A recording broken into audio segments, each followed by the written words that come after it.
Bonjour à tous. Alors, on va se faire ce petit débrief pour cet Esprit SG numéro 25 du PSG Montpellier d'hier. On va aussi parler des filles qui sont qualifiées pour les playoffs après leur victoire 5-0 contre Saint-Etienne. Donc voilà, on va commencer par les garçons et on va terminer tranquillement par les filles. On va vite faire revenir sur la qualification aussi contre Nice, donc où il y a franchement eu les 30 meilleures premières minutes du PSG. Hein. J'avais jamais vu une équipe aussi lessivée au Parc des Princes depuis un bon moment. Là, pendant 30 minutes, ils n'ont rien pu faire. Et bah, malheureusement, il y a du relâchement. Mais en deuxième mi-temps, tu gères bien le truc et tu gagnes 3-1 au final. Mais les 30 premières minutes du match du PSG étaient quasi parfaites. Hein. Donc ça a vraiment fait du bien de voir ça.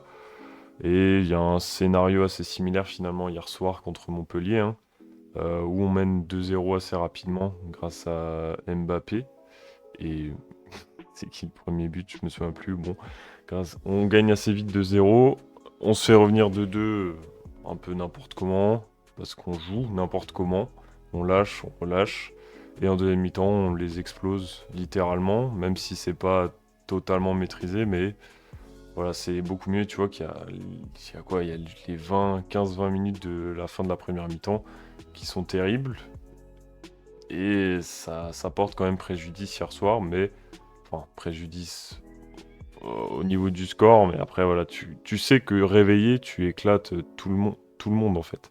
C'est ça qui est un peu frustrant, mais bon, la victoire d'hier est quand même assez probante. Voilà, on va revenir joueur par joueur, hein, un peu comme d'hab.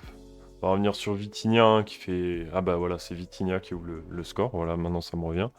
D'une jolie frappe de l'extérieur de la surface, il fait aussi deux passes décisives et dans le jeu, vraiment, il s'impose hein, comme le maestro de toute façon de l'équipe, vu qu'il y a, il y a plus Verratti.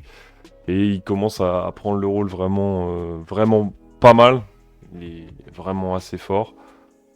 Et bah, ça fait plaisir d'avoir un milieu comme ça et de le voir à ce niveau-là, hein, de le revoir à ce niveau-là. Il avait fait ça en début de saison l'année dernière. Et là, vraiment, il retrouve, surtout quand il est en sentinelle. Hier, il a été un peu plus haut a priori, mais en sentinelle, il est vraiment puissant dans les ressorties de balles.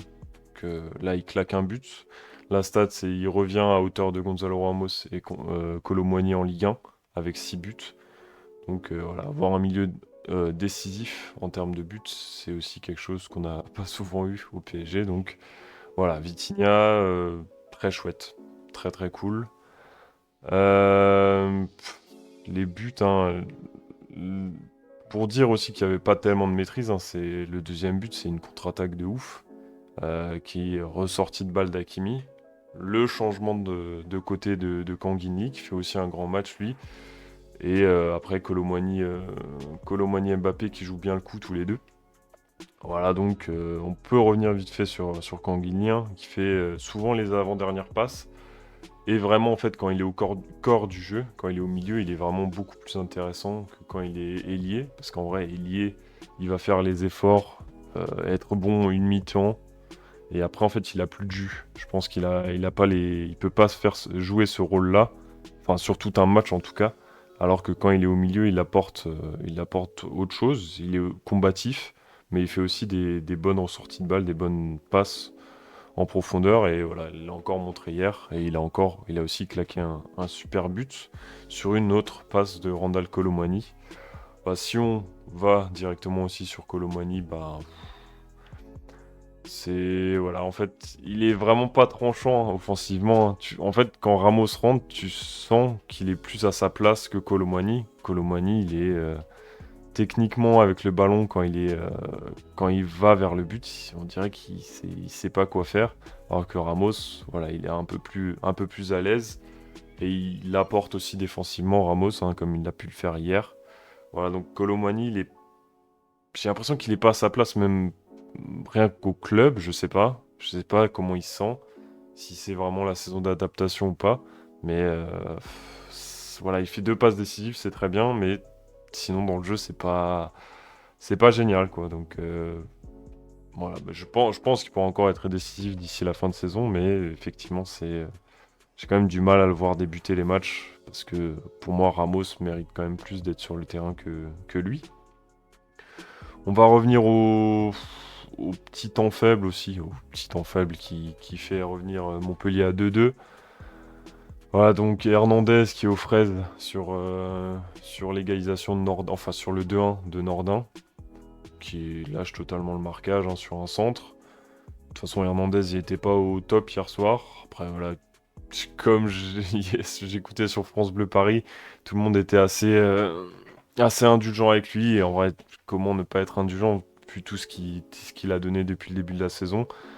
S'il loupe un match, c'est pas si terrible que ça, mais effectivement, il était pas dedans. Il a été remplacé à la mi-temps par Mendes.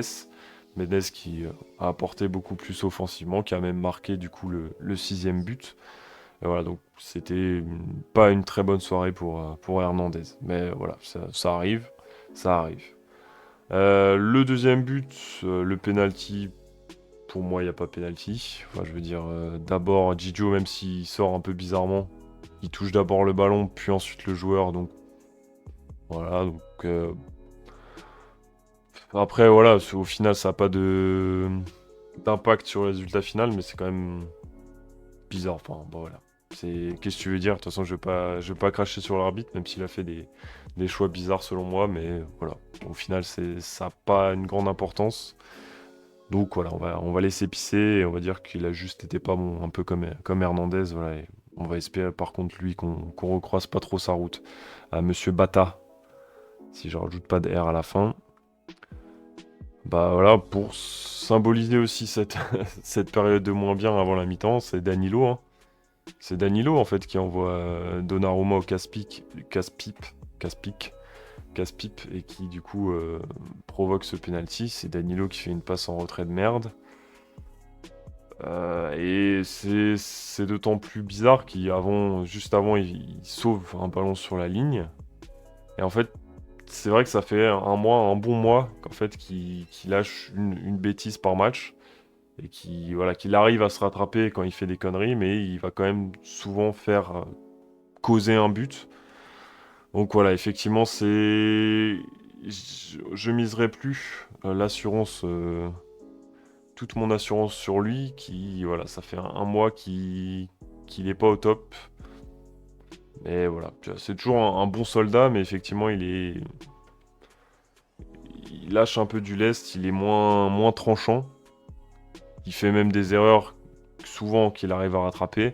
Mais là, hier, du coup, ça coûte encore un but. Voilà, donc effectivement, on va voir si Marquinhos arrive à revenir. Parce que Beraldo, de son côté, fait le taf. Et là, Danilo est peut-être un petit peu aussi moins bien. Il tient les trucs, mais il va quand même te faire une connerie par match. Et c'est ce qu'il fait un peu depuis un mois. Donc voilà, il va falloir qu'il fasse attention quand même, parce que là, il perd, je pense, un petit peu des points pour jouer en défense centrale. Voilà. Qu'est-ce que j'ai pas dit? Kolo Muani, je l'ai dit, hein, donc pas exceptionnel dans le jeu, mais quand même de passes décisives. Barcola, qui sort aussi, qui est un peu moins à l'aise à droite, hein, on l'a vu. On l'a vu, mais voilà, il y a aussi une baisse de régime, je pense qu'il va falloir qu'il passe un step. Mais hier, on a vu, du coup, il est sorti, il a été remplacé par Ramos. Mbappé est passé à gauche. Et voilà, on va parler d'Mbappé, hein. Mbappé qui, depuis sa bouderie à Monaco, et a priori le lendemain, il a parlé à Luis Enrique. Les deux, ils ont dû se dire les trucs. Et depuis ce moment-là, il a l'air vraiment plus impliqué dans cette fin de saison. Il va arrêter de faire le boudeur. Je pense qu'il peut aussi... lui, je pense qu'il voit aussi le fait de faire une grande fin de saison, parce que là, il y a quand même la Coupe de France encore, la Ligue des Champions, sachant que Paris est quand même du bon côté. Bon, on pourra en parler après. Et voilà, il y a quand même des choses à faire pour lui. Et s'il se remet dans le bon sens, bah, c'est le meilleur joueur du monde. On l'a vu hier. Il claque le triplé qu'il lâche. Son deuxième but, il est incroyable, hein. La frappe de loin, transversale en 30. Voilà, donc Mbappé, quand il boude pas, quand il est dans le bon chemin, bah, c'est le meilleur joueur du monde. Donc voilà, s'il fait ça jusqu'au bout de la saison, voilà, on partira un peu moins fâché. Même si voilà, il n'y a pas d'indemnité de transfert, mais gros, c'est tout ce qu'on attend de toi. On sait que tu es le meilleur joueur du monde. C'est pour ça c'est un peu fatigant de devoir partir, mais voilà, on sait ce que tu peux donner et ce que tu faisais depuis 2-3 mois, c'était pas normal. Voilà, donc en espérant que tu tiennes ce rythme-là jusqu'à la fin de la saison et après, bye bye. Voilà pour Mbappé. Bop, bop, bop. Ugarte, que j'ai trouvé pas dégueulasse, hein. Pas mal dans la récupération. Il s'est même projeté 1 ou 2 fois vers l'avant. C'est un peu bizarre de voir Ugarte attaquer, mais c'est pas mal. Voilà, Ugarte, j'espère qu'il va retrouver son niveau. Après, dans la récupération, il est toujours bon. C'est dans le jeu qu'il est parfois un petit peu plus restreint. Mais voilà. Voilà, donc au final, ça fait 12 points d'avance sur Brest, qui a fait match nul contre Lille. Et sachant qu'il reste 8 matchs, ça commence à sentir très très bon pour le titre. Voilà, donc ça sent bon. Ça sent plutôt pas mal. Et en plus, en revenir de la trêve internationale, il y aura Marseille. Donc ça va faire un gros match pour confirmer tout ça et avancer vraiment tranquillement vers le titre. On va parler des filles. Donc les filles qui ont joué contre Saint-Etienne, qui ont gagné 5-0. Alors ça fait 2 buts de Gayoro, un but de Katoto, un but de Shawinga et un but de Le Guili en fin de match. Voilà, donc cette victoire, ça leur assure les places en play-off, parce qu'en fait les filles, du coup, les 4 premières jouent les play-offs pour le titre du championnat. Ce qui en vrai, ce qui en vrai donne un petit intérêt à la fin de saison, parce que d'habitude, Lyon, il serait déjà champion. Voilà, donc Paris va jouer ses demi-finales. Après, on ne connaît pas encore l'adversaire. Mais voilà, donc les demi-finales. Et voilà, donc il y a encore des chances de jouer le titre. Et du coup, les filles aussi sont en finale de Coupe de France, mais ça, j'en avais déjà parlé l'autre fois. Et donc, voilà, l'objectif est bien. Et il y a la Ligue des Champions aussi qui va arriver contre Haken, si je dis pas de bêtises. Donc, il y a aussi beaucoup de choses à jouer pour les filles. Et j'espère qu'elles vont aller, comme les garçons, le plus loin possible. Et pour les garçons, donc il y a eu ce tirage au sort de la Ligue des Champions vendredi à midi. Et donc Paris est tombé dans le bon côté, hein, je pense. C'est un bon tirage. Voilà, ce qui veut pas dire tirage facile, hein. C'est que Barcelone, ça reste un gros adversaire. Mais on est quand même du côté presque plutôt favorable, parce que de l'autre côté, il y a Bayern, Arsenal, Real City. Et ça, en vrai, c'est bien qu'ils s'entretuent pour arriver en finale.